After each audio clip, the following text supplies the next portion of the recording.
Nexomon 1 is a monster taming RPG featuring a wide variety of creatures or Nexomon to tame and capture, a simple turn and stamina-based combat system, a cast of rather eccentric and enjoyable characters to both interact and progress through the story with, and a fun and engaging story at that. So whether this is your first time checking out the Nexomon franchise or you're coming to this game after playing Extinction, this review will act as a major spoiler-free analysis of 3 major factors within the game. Number 1, the game's story from a thematic and lore perspective. Number 2, how the game plays, whether this be mechanics, progression, etc. And number 3, the monsters or Nexomon themselves. As a channel that chiefly focuses on the monster taming genre, our reviews of various games are created through that lens and I think provide a greater context for fellow fans of the genre as well. Anyways, with all of that out of the way, let's discover whether or not I believe Nexomon 1 is worth the cash.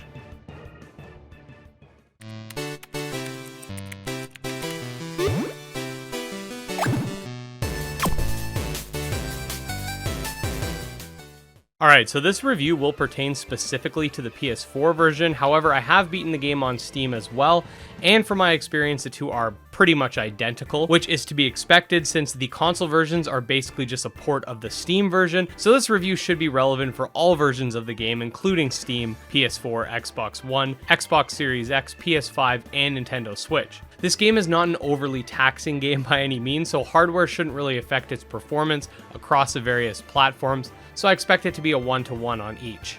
Anywho, Nexomon 1 starts you off at home, where your parents are these renowned scientists whom have created some sort of device for the Nexolord, the Nexomon universe equivalent to a Hokage or a champion. Basically, this person is the most powerful tamer in the world, who apparently gets political power and the right to make various decisions on the country's behalf because they're good at making monsters fight each other. The dude is clearly evil from the first 5 minutes of gameplay, so there's that too. After a brief encounter with one of his minions, your friend Ellie, a robot that she designed, and yourself decide to tail the Nexolord because he's up to no good, go figure, and thus starts your journey. This isn't a tale of exploring the world for fun because you've come of age, but instead a story-driven plot that propels you from area to area as the plot demands. Throughout your journey, you'll meet various overseers whom are basically the leaders of their respective towns or areas, some of which have aligned themselves with the Nexolord, whilst others will come to your aid against him. So what exactly is the Nexolord doing that's so bad? Well, thousands of years ago, an evil Nexomon named Omnicron appeared and, through him and his children, tried to rid the world of humans. Every Nexomon that exists is a descendant of Omnicron and inherently evil according to the lore. You spend most of your time trying to prevent this resurrection, however, right at the beginning of the game, you do get this little cutscene, which I'm not going to comment on. Throughout your journey, you'll meet various characters that, much like Nexomon Extinction, if you've played that, are quirky, hilarious, eccentric, fourth wall breaking, and in my opinion, very memorable. I find that with how many monster taming games that there are right now, it's very difficult to keep track of some of the characters in these games, as it's very easy for characters with somewhat bland personalities to get lost in the crowd. However, Nexomon's characters, whether it be the first game or the second game, have always been memorable, standing out and having their own personalities and quirks. I also wanted to say that the game does feature portrait art for all of the trainers that you can encounter, all the major characters when they're speaking, and even has these epic story panels during certain cutscenes, which just adds a greater sense of scale to an otherwise 2D game. I've said this before, but the Nexomon style, especially when it comes to battles, is how I envision Pokemon would look like if it had stayed 2D. The animated sprites look great,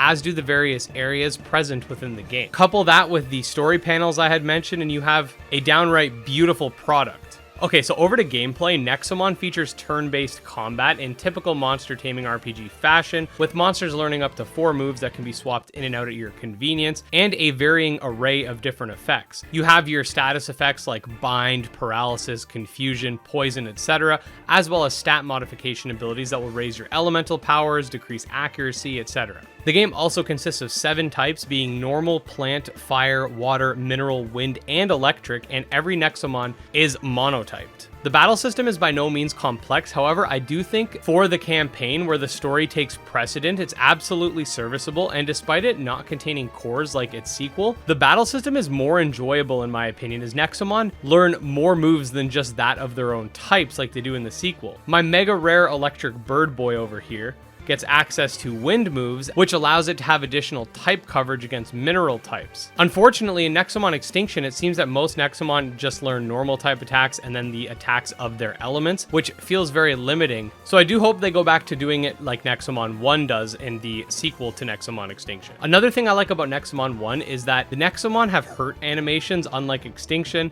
though they do lack any sort of back sprites, which in my opinion isn't a big deal by any means, but I have heard people say that they'd prefer it did have them, so you can take with that what you will. The game also, much like Extinction, features a rarity system, which basically dictates how good and of course how rare each Nexomon is. These tiers include common, uncommon, rare, mega rare, special, and legendary. In Nexomon 1 specifically, the rarity will dictate whether or not your Nexomon will evolve and how many evolutions it'll get. Commons don't evolve, uncommons evolve, but only once, and then rare, mega rare, and special Nexomon evolve twice. You can check out this video for more information on that. There is a very large discrepancy between the different rarities, which leaves all of the commons and uncommons feeling quite useless in my opinion, so there's that to consider. On the flip side, since commons don't evolve at all, it could make for a nice challenge video, so at least there's that. From a progression standpoint, the game definitely has quite the level creep, but I will say that I've noticed it's not as bad in this game as the sequel because of the fact that Nexomon get more diverse move pools, allowing for more strategy in my opinion. Also to note is that because there's no IV or EV system, if the level creep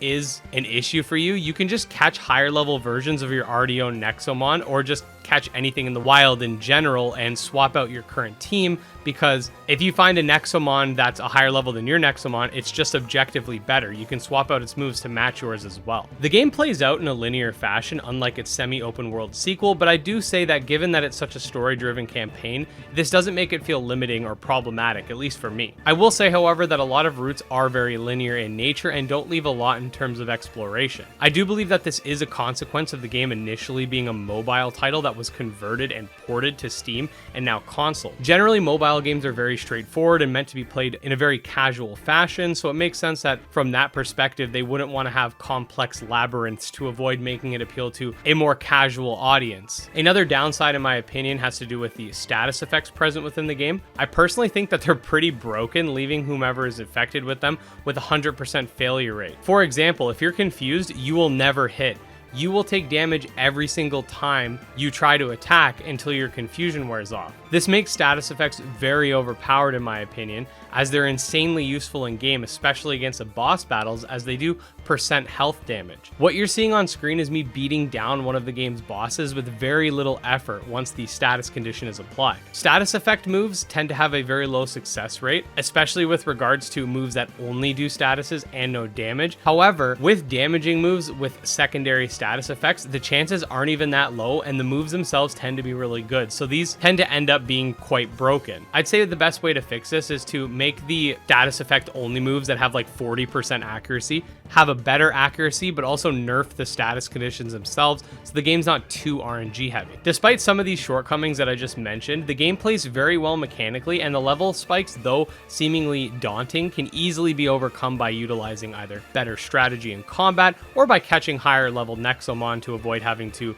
grind in binge fashion. I will say that the game is extremely enjoyable from front to back, and I'd say on the combat side of things, I actually enjoyed battles more than I did in Extinction, despite the battle system lacking cores. Now onto the monsters, it's hard for me to say which roster I like better between this and the second, but I will say that Nexomon 1 has a cast of really cool and exotic Nexomon, ranging from an electric mouse to one of my favorites in the whole franchise, being this dragon serpent boy. And despite the game lacking a ghost and psychic type, like the sequel, it has some really cool ghostly Nexomon such as Monolix, which is much appreciated. Honestly, there are a ton of Nexomon designs in this game that I absolutely love, but because of the way rarity and evolution work, I feel like a lot of the really cool common and uncommon Nexomon designs end up feeling like filler as opposed to something you'd actually use. All in all, it's important to once again note that Nexomon 1 is in fact a prequel to Nexomon Extinction that has been ported to consoles after a plethora of fan requests. It's to be expected that this game will be in certain aspects inferior to its sequel.